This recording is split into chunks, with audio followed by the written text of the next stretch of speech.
really grateful that I am invited by you all to be here. And I would like to very simply say that you and I are the beloved daughters and sons of God. And that's very hard to claim, because very quickly we think that we are what we do, that we are what other people say about us, that we are what we have.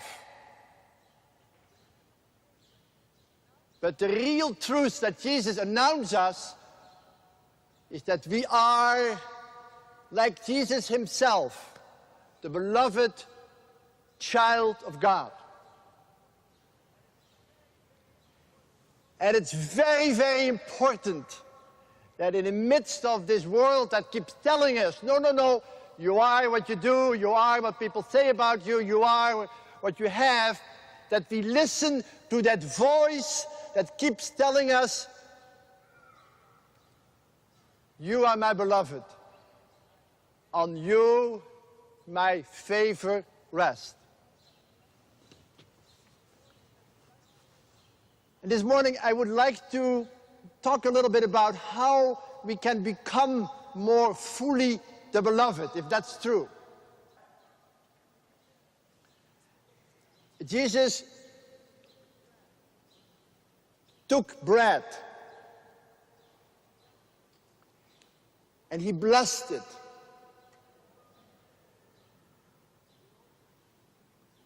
And he broke it. And he gave it. And you know, Jesus did exactly the same at the Last Supper. He took bread, he blessed it, he broke it, and he gave it. And when Jesus entered the house of those two disciples in Emmaus, he took bread, he blessed it, he broke it, and he gave it, and they recognized him. And that is what we continue to do through history. We take bread, we bless it, we break it, and we give it.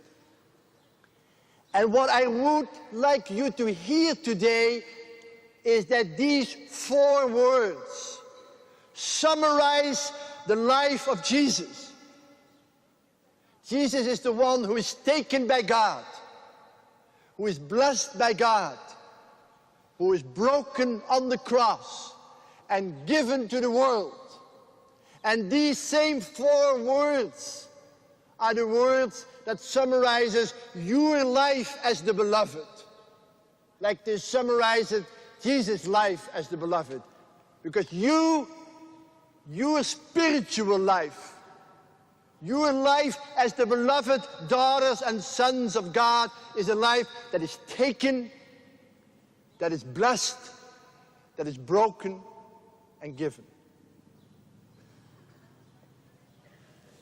And I would like very much you from today on remember just these 4 words.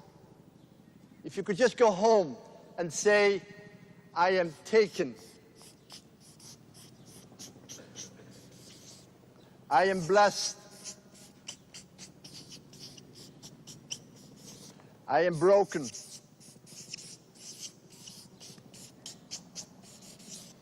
And I am given. These 4 words are the words I want to give you this morning so that you can claim what it means that you are the beloved son and daughter of God. Because if you can live your life as the taken, the blessed, the broken, and the given, the world will recognize Jesus in you. In the breaking of the bread, in the breaking of your life. You are taken. You know, do you believe that God has taken you? Maybe we have a little better word for that. God has chosen you. Think about that for a moment. That you are chosen by God. That means God has seen you from all eternity as precious in His eyes, as unique. There is no other than you that is like you. There is no other person that is exactly like you. You are unique. And you have a unique role to play in God's story. And most people don't believe that at all. Most people don't even think they are welcome in the world. But God is saying to you and to me, I've seen you from all eternity in your uniqueness. You are my chosen one. You're special in my eyes. And what I hope that you will realize is, and this is a surprise, that if you believe that you're chosen, it doesn't mean that others are not chosen. See, in our world, when they say you're chosen, you're the best in your class, too bad for the rest. If you say you're chosen for an award, then the other didn't get the award. If you're chosen to be the president of a company or a class, then the others didn't make it.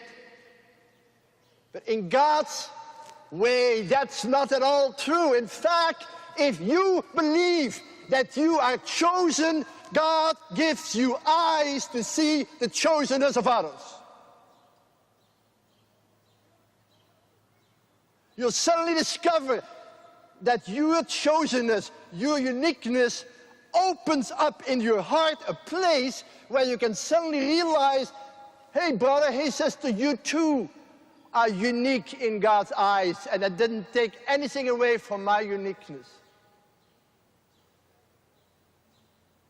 That's the great news. Very hard to claim in a world of statistics, and a world in which you often think that you're just a number. But hold on to it, because it's the first sign of your belovedness. And the second is you're blessed. You know the word benediction? You know blessing, benediction? That word comes from bene, which means good things, or good, and dictions means saying things. Benediction means saying good things. You're blessed, that means God is saying good things to you. In my community, with mentally handicapped people, there was a wonderful woman called Janet. And I came to one of our homes, and I saw Janet coming up, and she says, Henri, can you give me a blessing? You know, and as a good priest, I put my hand on her and say the name of the Father, and the Son, and the Holy Spirit. She says, Henri, it doesn't work. I said, doesn't work? Yeah, I give you a blessing. She said, doesn't work. And I was confused. I said, what do you want? She says, I want a blessing. Well, after the service, and there were a lot of people sitting on the floor, and I said, Janet wants a blessing. And she said, yes, I want a blessing. And she walked right up and put her head right against my chest, and I had this alp on, and I put it around her, and she huddled herself right in me, and I perked up her chin a little bit, and I said, Janet, you're a beautiful woman. You're so beautiful. We love you so much. And I know you're a little low today. You need to hear it again, that you are the beloved of God and that we love you. She looked up and says, yes, Henri, that's true. As he walked back. And right after that, everybody else said, hey, I want a blessing too. And people came all up, and I was blessing people and holding them and telling how good they were. And finally, one of those big assistants, you know, Notre Dame football player who was staying with us to help out, big, strong guy, his neck going right here. And he said, what about me? I said, come up. And I put my hand on his shoulder and I said, John, God loves you. And big tears came out of his eyes. We are called to claim the blessing and to bless people wherever we go. That's our Christian call, to say good things of people. Not to give them little compliments, but to say good things about their being human, about their belovedness. But we are also broken. And I have a deep feeling that our brokenness in this world has a lot to do with relationships. Maybe you and I are not poor physically, economically, but we might be poor because there is a brokenness in our hearts. And I guess each one of you will know what that means. And what do you do with that? I want to give you 2 words. First of all, you have to have the courage to embrace your brokenness and not deny it. To befriend your brokenness. To say, yes, I am in pain, and I'm not doing as if I'm not. I'm hurting. I'm crying out. I'm in pain. But it is my brokenness. And just as I am unique, I claim my unique pain. We have to have the courage to embrace our brokenness and to claim it as our pain. That's what Jesus means by taking up your cross. He doesn't say make a cross for anybody else. He doesn't say create a cross for yourself. He says simply embrace your cross and say it's mine.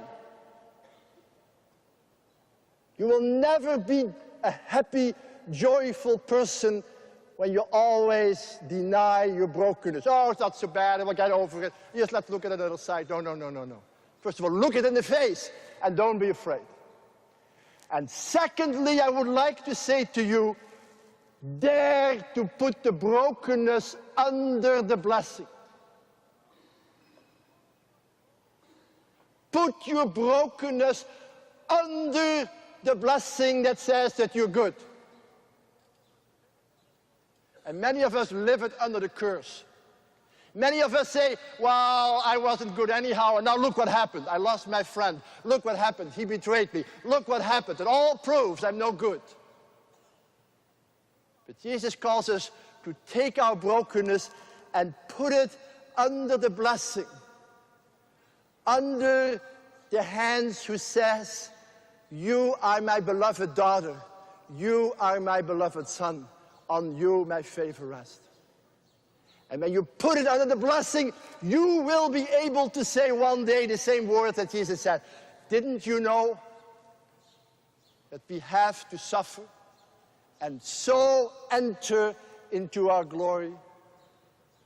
When you put your brokenness under the blessing, then your brokenness can be a pruning in which you are purified and made more and more golden, holy for God. That's not easy, but it's the call. And finally, you and I are given. You and I are taken, blessed, broken, to be given to the world. You're not there for yourself. I'm not there for myself. I'm there for you. You are there for me. We are there for each other. But we are there for the generations to come. Your little life does not end on the day you die. Your little life is a gift for your family, for your friends, but far beyond that for the people who you never even will see and know about. Jesus doesn't ask you to be successful, but he says, be fruitful. And how can you be fruitful without dying?